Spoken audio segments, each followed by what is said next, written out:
This video is about the 5G system, the mark of the beast, and biblical prophecy. Stay tuned.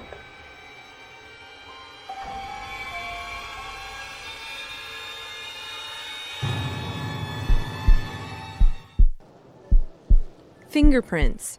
They're used for everything from unlocking phones to gaining entry into a new country. Now, Visa is letting consumers pay with them. Our biometric cards can allow for you to replace pen and signature by using biometric credentials. The company is testing new cards that have built-in fingerprint readers. A user's fingerprint is compared against a previously registered pattern and used in tandem with the card's chip or contactless functionality to process transactions. The card is trained to use your biometric thumbprint, and since your thumbprint is unique, it can only be activated by the individual that's trained the card. And it falls back to pen and signature if you're, for instance, sharing your card. Visa is not the first to explore biometrics. Last year, MasterCard began testing a fingerprint-enabled card at Pick n Pay stores in South Africa. Not having to provide a signature or PIN number is convenient, but is it secure? Anil Jain conducts extensive research in biometrics, creating fake or spoof fingerprints. We have shown that we can do a fairly good job in detecting spoofs versus real fingerprints. And I think in most of the cases, it's the issue of how to raise the bar for the hacker so that it is becoming more and more difficult for the hacker to attack the system. No security system is foolproof. The idea is to make it as difficult for an imposter to use it. Jain says additional biometrics can be implemented for major purchases. If you buy a $100,000 purchase at Tiffany's, maybe they'll ask not only your fingerprint, but your face matching and some other things. But if you're buying a $2 hamburger, who cares? According to Jain, biometrics are here to stay, especially as hardware and software costs decline and consumer adoption increases. I mean, we post our photos on all the social media sites, right? Don't post your fingerprints also, A bit of common sense for technology that's becoming more and more common. Tina Trin, VOA News, New York. It's a big moment in the world of money. NatWest and RBS are launching this, although the real-life ones will probably be smaller. And they should help wave goodbye to fraud. What we're learning from customers is they want experiences to be simple and easy. This means they don't have to remember their PIN. It means from a safety and security perspective, they don't need to worry about standing at a cash point and someone looking over their shoulder and seeing what their PIN is. And we think customers are really going to enjoy the experience. Could they not get an imprint of No, it's my not fingerprint? CSI. It doesn't work that way. Doesn't? Okay. So a photograph? Nope. If I go hi, they just go, oh yes, excellent. There's enough pixels there. That I can won't nick work. that. On a glass, like police evidence kind of things, powder? No, that doesn't work. Doesn't work? No. Nothing? No, sorry, your television dreams are shattered. If something goes wrong and I find that somebody's got my money that shouldn't have my money, will you give it back to me? What you can always do is block your card with one phone call. Is that a yes or a no, Georgina? We review all customer experiences on a case-by-case basis. Right, it's arrived. I've got a sort of like a card reader and the card itself. And I'm going to need that little black box to kind of register my thumbprint on the fingerprint reader. I've been invited to take part in a 3-month trial. The small battery in the reader is enough to power the card. After seeing my thumb from 5 different angles, it's happy it's got my print. Now, of course, Google and Apple Pay systems using our mobile phones linked to a debit card or credit card offer similar biometric security for payments. But your phone costs a lot more, needs to be charged, and it's a lot bigger. My new card is no thicker than a standard debit card. A strip down of it shows what's going on. On the right is the fingerprint reader. There's no battery inside, instead an inductive loop, shown here in red, acts as an aerial for the card to receive power from the card terminal. The 6 dots at the top are the programming port, and it's here in the microcontroller where my fingerprint is stored and verified, all on the card, so our biometric data never leaves our hands. Coffee, please. Now, using the card is pretty much as easy as it is at the moment, except that you've got to put your thumb, or whichever finger you've registered, over the golden box so it can recognise it when you make the payment. A green light flashes to show all's okay, and that my plastic's not in some trickster TV producer's mitts. Oz! Now, the other big bonus I've found is my new spending limit. Normally, contactless payments cap out at £30, but this allows me to spend up to £100 because of the additional security, and I'm told that by the time it comes to market, well, that limit could be limitless, which means I could get my weekly shopping, fill up my car, or buy a bike just with a tap of my card. So, knowing all that, will the card be secure?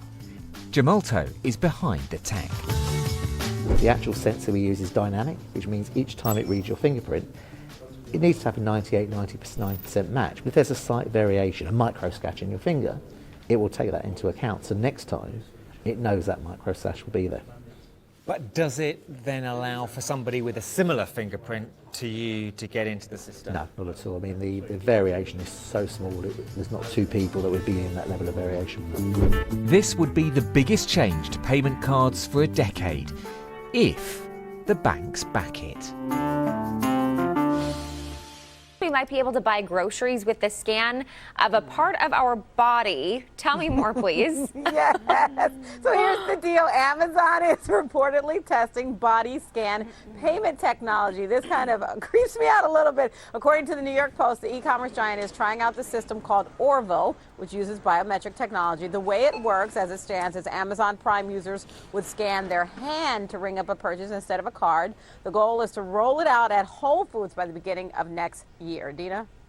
Okay, I have so many concerns because that means then your fingerprints are out there. Yep, not just your finger. And I mean, like, what if you just wave and now you have a whole roll of cereal, you know, that you just bought? Why not just put microchips in our arms and we just bump up next to anything? That's where we're headed. That is the thing. I'm with you, Dina, because like as soon as you're like, oh, it's okay to like use my hand, and then next we got a chip in our arm. Yeah.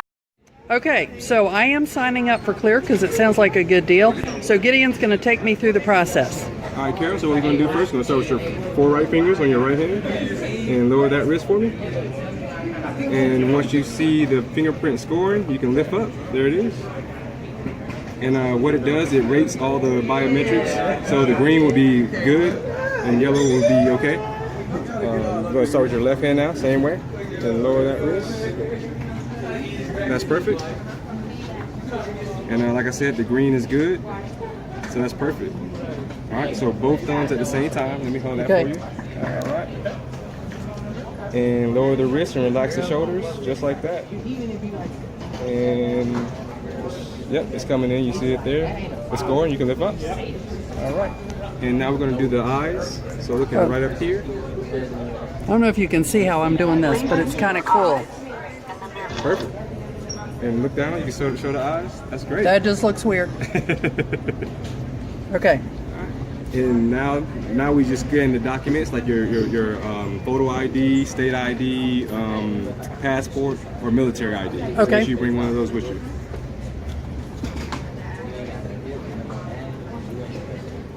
And we have to scan both sides.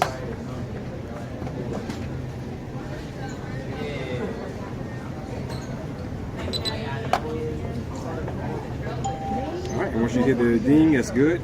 We're all good, verified, and I just need a credit card.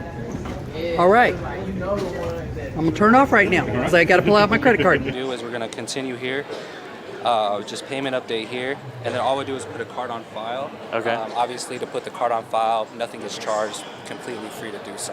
Okay. I will do that. And then we have a nice little slide here.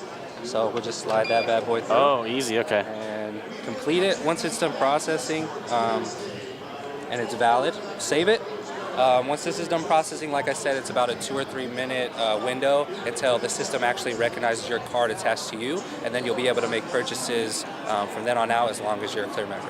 So we've just connected to my credit card to my Clear account, and now we're actually going to test this new concessions technology that Clear has. It's going to read my fingerprint, and that is basically going to take care of payment and age verification. So let's give this a try. All right. So this is our POS system. We'll go ahead and make that purchase right now, okay? Here we go. Basically what you're going to do is just let this gentleman know whatever you want, just like you regularly would. Fingers go down, takes that money off your card, processes, verifies your ID, everything. So. That sounds great, except for the money going off my card thing, but that's okay, that's okay. All right, How can I help? I would like 1 Bud Light, please. 1 Bud Light, absolutely. Here, just put your fingers on the reader. Put my fingers on the reader. Here, just like that, and then you're going to drop your wrist down. It's going to process you. Once it's done processing you, it's going to verify you. It's going to verify the money on your card. Payment and age confirmed, and you're good to go. So that gentleman's going to get you your Bud Light, and you'll be on your way. There's my receipt. Payment and age confirmed. Members 21 or over. Thank you. Payment and age verification brought to you by Clear. And there is the ice cold Bud Light. There you go. Thank you very much. So there you go. I didn't have to take out my wallet, and it verified my age, and now I have a nice cold Bud Light right before the Seahawks game. Enjoy your game. Thanks. Go Hawks. And he caused all, both small and great, rich and poor, free and bond, to receive a mark in their right hand or in their foreheads, and that no man might buy or sell save he that had the mark or the name of the beast or the number of his name. Here is wisdom. Let him that hath understanding count the number of the beast, for it is the number of a man, and his number is 666.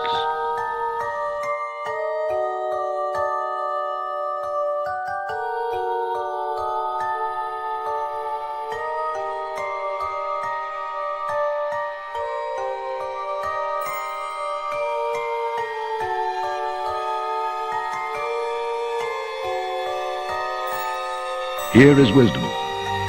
Let him that hath understanding count the number of the beast, for it is the number of a man, and his number is 666.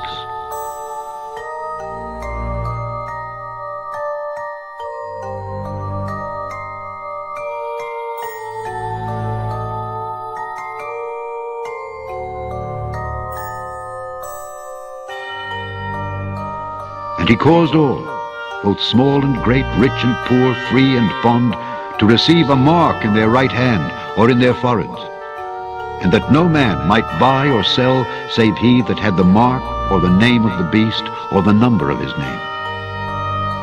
Here is wisdom.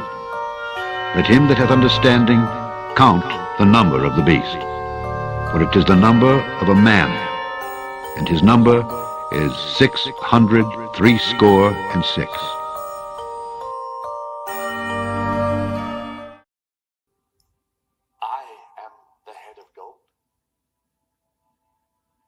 Yes, O king, you are the head of pure gold.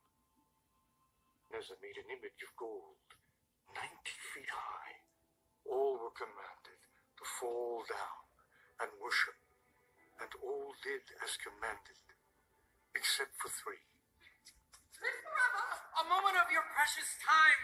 As your dutiful servants, we know the law, that when the horn sounds, we all bow down and worship your image. But these Jews, whom you have set over the affairs of the province of Babylon, pay no attention to you, O king.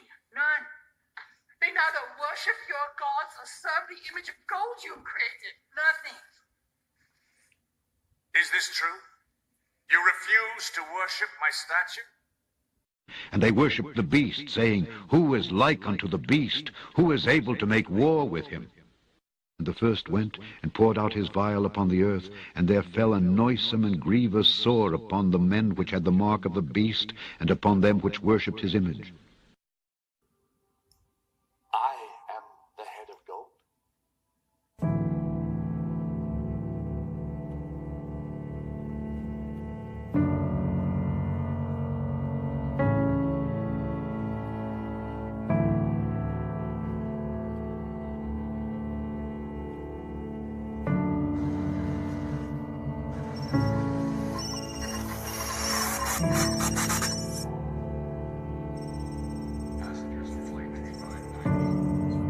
Hi, Dad. Hey, buddy.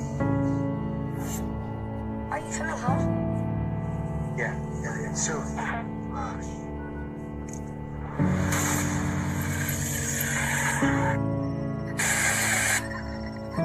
Kevin Modest, I'm with the California Brain Tumor Association, but actually collaborate with 10 other groups. One of the groups is emfscientist.org, emfscientist.org. That's 220 doctors and scientists from 39 countries who have looked at health effects from wireless radiation. From their work and the work of others, we can clearly say that wireless radiation can cause cancer, neurological problems, immune system disorders, and reproductive harm. If you have one of these or something like it, take it out and hold it up. I'm predicting pretty close to 100% saturation. Look at that. I'm right. Probably 90% by now. It's the first thing you do in the morning. When you hold up and you wake up and check your little robot, it's on your body for almost the entire day. To coincide with the omnipresent 5G smart grid, which is set to touch all corners of the globe. Yes, 5G will connect the Internet of everything. If something can be connected, it will be connected in the 5G world. Hundreds of billions of microchips connected in products from pill bottles to plant waterers, requiring massive deployment of small cells. We won't wait for the standards. We must reject the notion that the 5G future will be the sole provenance of urban areas. 5G revolution will touch all corners of our country. So what brings me here today is the rollout of 5G technology. And people need to understand that 5G technology is very different from 2G, 3G, and 4G that preceded it. And that is because the wireless radiation is using a higher frequency. Our current wireless technology uses about 1 gigahertz to 4 gigahertz. This new 5G technology is ultra high frequency, ultra high intensity, and it's 24 gigahertz to 90 gigahertz. To put this in some type of perspective, 90 gigahertz is 90 billion electromagnetic waves per second hitting your body. We know people are already getting sick from the lower frequencies, and we expect, that is our scientists expect, that these higher ultra high frequency microwaves are going to bring people to disease quicker and in a more intense form. The other problem with 5G technology is these microwaves are very short. So our old microwaves were about 2.5 to 3 feet long. These are now about 1 inch to half an inch long, and they don't travel very well. So they're going to have to put a little cell tower transmitter in front of about every 2 to 10 homes. Now this is a big problem because we know that cancer rates around regular cell towers are about 3 or 4 times what they normally should be. We also know that there's neurological symptoms that increase as you get closer and closer to a cell tower. Now these new transmitters are going to be placed close to people's homes. It's going to be continuous exposure as with other cell towers, but it'll be emitting a much more higher frequency, high intensity wireless radiation. So we have a tremendous problem that's happening. Of new equipment across the U.S. So this pole here is 5G. This is the future right here. You got it. Every wireless company is working to build its own 5G network. Melissa Arnoldi leads AT&T's efforts. If you don't already have one of these in your neighborhood, they're coming. That's absolutely right. They're coming. She says 5G uses high-frequency waves that support faster speeds, but don't travel as far as current wireless frequencies. So instead of relying on large cell phone towers spread far apart, they need small cell sites that are much closer together. We're going to use our existing infrastructure today, whether it's light poles, whether it's street lights. We're going to make sure that we don't make it obtrusive to our customers.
understand what the 5G is doing and what they say it's doing. We're told on the IEEE beamforming document that this technology cooked your eyes like eggs in World War II. Cooked your eyes like eggs. And you all need to understand these are military weapons. These are assault frequencies. If you garner nothing more than that, that's what you need to know. It's microwave radiation warfare is what this is. If you look up into the corner of your phone, you're probably used to seeing a little indicator that says 4G LTE, or 3G, or, God forbid, 2G. And you've come to understand that it probably has something to do with your phone's connection to your mobile network. The higher the G, the faster the connection. It's pretty easy to follow. The G stands for generation, and each subsequent generation refers to a specific minimum speed, connectivity, and reliability necessary to classify that network as a particular generation. 1G let us talk to each other. 2G let us send messages. 3G gave us broad data and internet, and 4G LTE made it a whole lot faster. But all that's in the soon-to-be past, because up on the horizon is 5G. And while you may be thinking that 5G is just a little faster, a little more reliable, and a little newer, it's actually a massive breakthrough that's going to change the way devices connect to the internet, and more importantly, to each other. In fact, as 5G rolls out over the next 2 years, it's going to change, well, everything with a wireless connection, which at this point is, well, pretty much everything. So what's so special about a 5G future? Well, first of all, it's fast. Like, really fast. Like 20 gigabits per second over wireless fast. Like 100 to 250 times faster than 4G. Because by comparison, 4G provides speeds, on average, of about 10 to 20 megabits a second. So that's like going from streaming one Netflix movie in HD to streaming 400 movies in 8K at the same time. And while that's really impressive, that's not the most impressive part. What sets 5G aside is its crazy low latency rate, which is the amount of delay between the sending and receiving of information. Now, 4G tends to average about 100 to 200 milliseconds. And to be fair, 100 milliseconds is fast. Human reaction time is about 200 to 300 milliseconds. But 5G will get it down to 1 millisecond. That's almost real time. And being able to send and receive information in what is essentially real time means that we can use 5G to replace real-time interactions. So many economists believe the future will be cash-free. You're already seeing it from everywhere you go, whether it's your baseball game or to your local deli. Now, Sweden is getting there even faster than anyone else. According to a New York Times report, a fifth of the country, doesn't even use ATMs anymore. And 4,000 Swedes, now get this, have microchips implanted in their hands so they can pay for products with just a wave of their hand. Makes the Apple Watch kind of look obsolete. So on top of that, many Swedish companies are asking their employees to get implants to pass through access points and to pay for conveniences. Now the red flags start going up. So for our red flags, we have to turn to legal media analyst Lionel. Lionel, thanks for joining us on this. I know you've got some red flags, and I feel like I'm reading out of the book of Revelation, possibly. So what concerns come to you arise from humans microchipping themselves? This is the mark of the beast. This is, listen, no, let me tell you something. I mean, I'm no biblical scholar here, but it's amazing the parallels made. Now listen, let's get down to brass tacks. Would you, not you, I wish they'd stop with this. They go, we're going cashless. We've been cashless. Where's this cash? Ever buy a house with cash or a car? We've got this. I don't even have, I got a couple of bucks. We've been cashless, but that's not the issue. One of these days, these kids, I think you call them millennials or something, they're going to take these little tiny RFID, radio frequency identification chips, about the size of a grain of rice. And they're going to be cool, Scotty. Oh, they're going to be waiting in line overnight to get implanted. And they're going to say, look at this. I can go to the drugstore. I can go to a cab. Isn't it great? How cool am I? Look, I've got this little embedded chip. And they'll say, They have medical records. And you're going to do that to grandma and grandpa in case, God forbid, they have some kind of dementia and they're walking off? I mean, after all, we have it in our dogs, right? It's like OnStar for human beings. But here's the catch. One of these days, God forbid, Scotty, you defy, they find you guilty of something. And you go before a court. And they say, we're going to sentence you to prison? No. We're going to turn your chip off. And you don't exist. Everything. In fact, people are going to notice that when you walk up, they're going to say, who is this? You're not registered. You say, it's me. What do you mean, who is this? No, you're not showing up on this. You don't exist. If you think I'm kidding, this is Elba. This is like some type of a prison.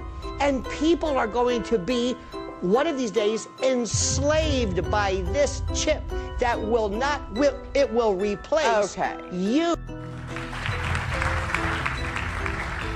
It's an honor to be here at the National Press Club.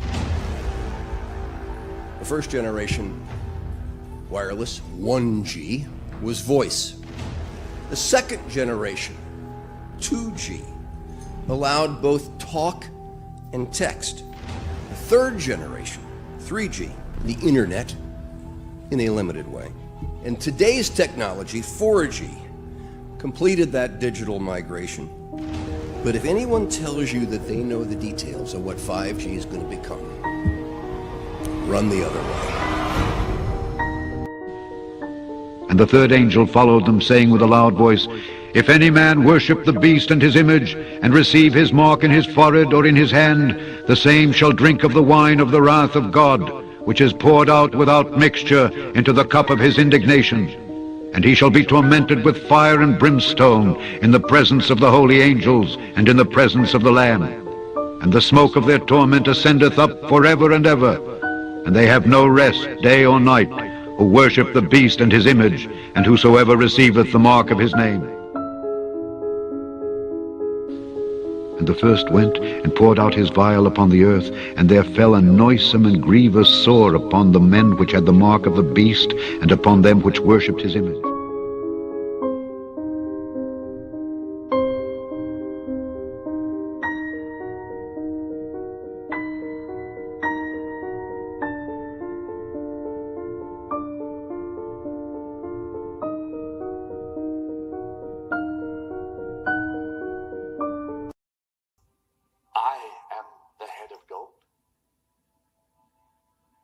Yes, O King, you are the head of pure gold.